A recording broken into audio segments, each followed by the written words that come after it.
In today's video, I'm going to show you how to do racked cables on the river. June has been all about cables for me. I was determined to learn a few new techniques that I haven't tried before, and I'm using Bill King's book to do that. It is such an amazing book, and if you love cables, you really must have it. I've learned quite a few things which I've documented on my Patreon, so you can have a look and see some new ideas for the single bed, such as 1-tool cables and also 4x4 cables. And I've tried a few different designs with that are kind of my own versions of them that are not in the book. And now I'm moving on to the river. I wanted to explore two new things on the double bed. One of them is racked cables on the river, and the second one is also creating large cables such as 4x4 on the double bed as well. For the sample that I'm going to show you today, we have to begin with a rack at 0, and we will be racking the riverbed 2 times in between every cable. You will see in a second that doing racked cables on the river is just making the process a little bit quicker than a traditional cable, as we only have to transfer 2 stitches. But there are a few limitations, that's why I wanted to mention that. For the brother, I'm able to rack up to 10, and since we have to rack twice in between every cable, that means we are only able to do 5 cables in one direction, and then we will be obliged to do the cables in the other direction. I'm going to leave my rack at 0.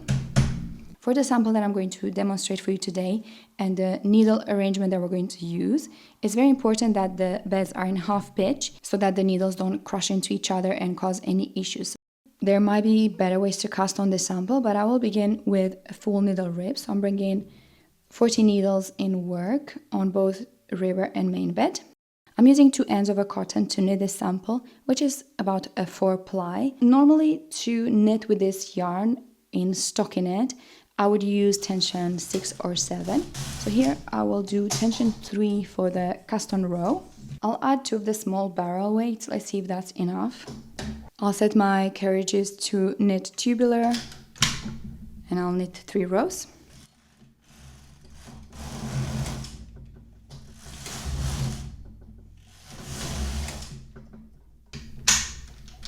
And I'll knit 1 more row on all the needles. I feel like I could use a little bit more weight, so I'm going to add 1 more large barrel weight, and I'll just put it in the center of the comb. I will use my 2 eye tool to transfer to have a 4x4 rib, but I'm not going to have 4 needles in work, 4 out of work across. I'll have 4 needles in work, 3 out of work across. I will identify the 4 needles that are in the very middle, and I will transfer the next 3 stitches from main bed to river bed.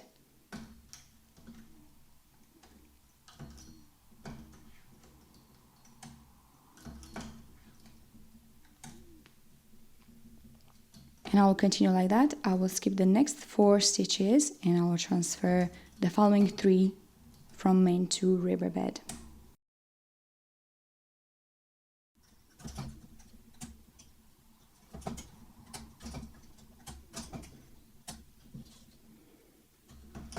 I'll continue on the other side. I will transfer the 3 stitches to the left of those 4 in the center.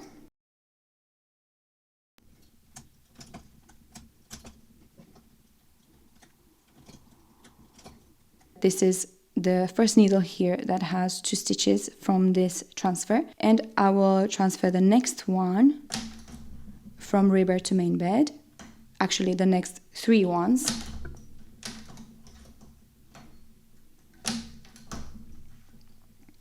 And now on the river bed, I want to have the same needle arrangement. I want to have 4 needles in work, 3 out of work.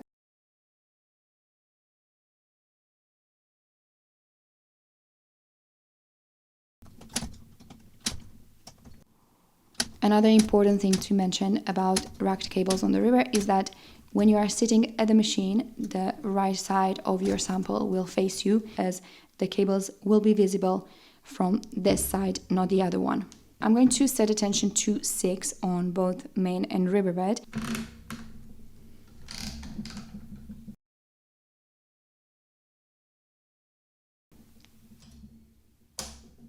I'll begin by knitting 6 rows. I'm now ready to create the first cable, so I'm going to rack the riverbed 2 places to the left.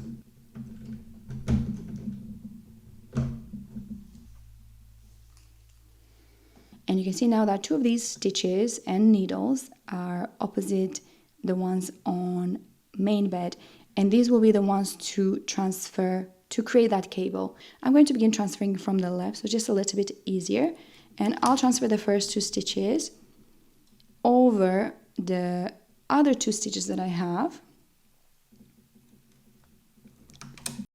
I'll transfer the next 2 stitches over the following 2, and you can see that it is quite easy to transfer these stitches. I don't feel much resistance, and I think the fact that I have 3 needles out of work in between or in the gap, I think that helps a lot with that.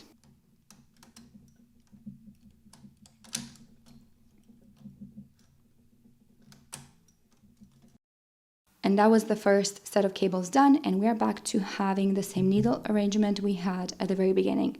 I'm going to pull these needles all the way out to ensure that they will knit correctly.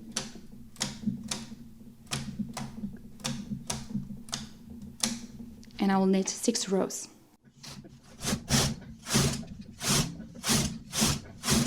So now let's say that I wanted to have all these 5 cables twist in the same direction. I will continue racking to the left every single time until I get to 10.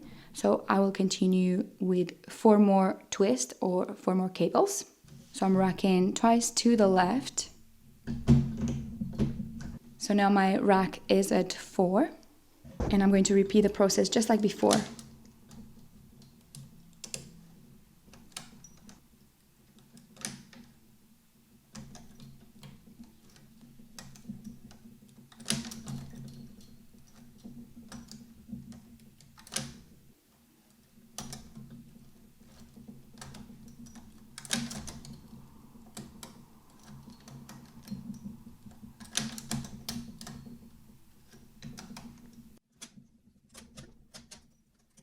I will again knit 6 rows, and I'll continue the process 3 more times. Rack twice to the left, rack is at 6,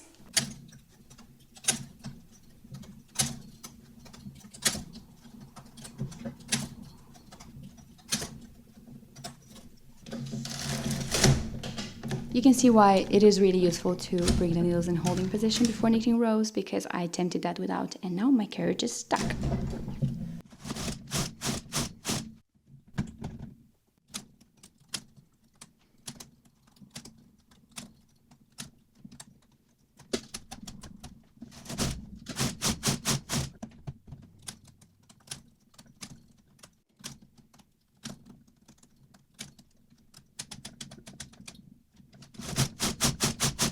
So now my rack is at 10, which means I'm not able to rack to the left anymore.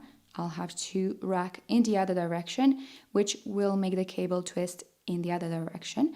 And now I'm going to continue just alternating left and right.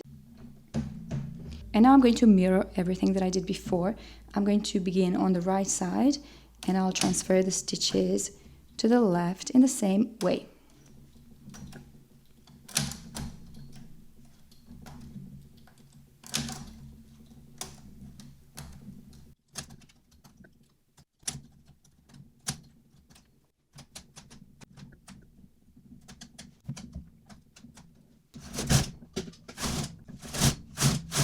And like I said before, I'm going to alternate the twist every single time. So before I racked the ribber to the right, now I'm going to rack it to the left, which will bring the rack back to 0. So I'm alternating between 8 and 10. And now I have to again start transferring from the left.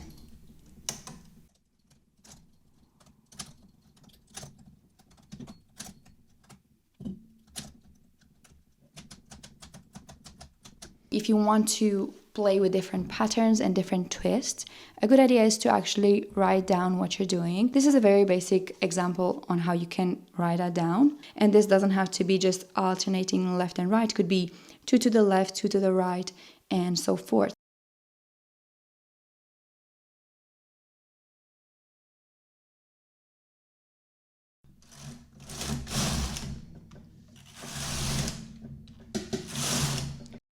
I've knitted 3 rows and I will transfer some stitches on main bed to create some eyelets. So I'm transferring the first stitches and work on main bed from each of these sections, and this way I'm emptying these 2 needles.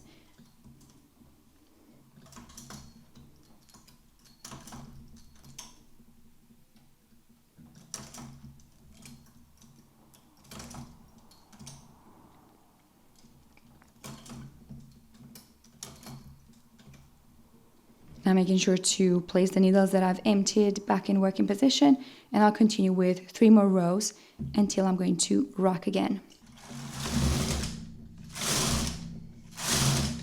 Now I will alternate the previous rack, so I'm going to rack to the right, and I will begin transferring from the right.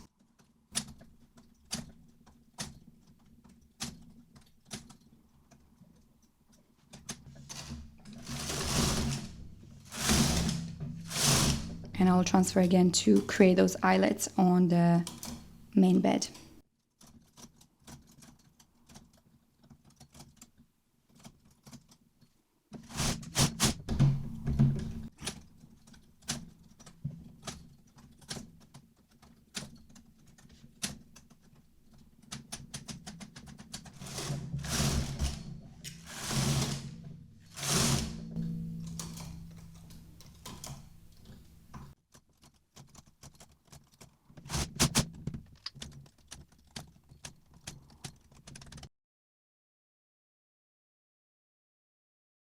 Let me know what you think. I really hope that you enjoyed this video. I hope that you've learned a couple of things. It's such a fun technique and it's definitely worth trying it and learning it. Maybe you'll find an appropriate project to use it, and it's just going to make the process a little bit quicker. And as always, if you do try any of these stitches, make sure to share them with me.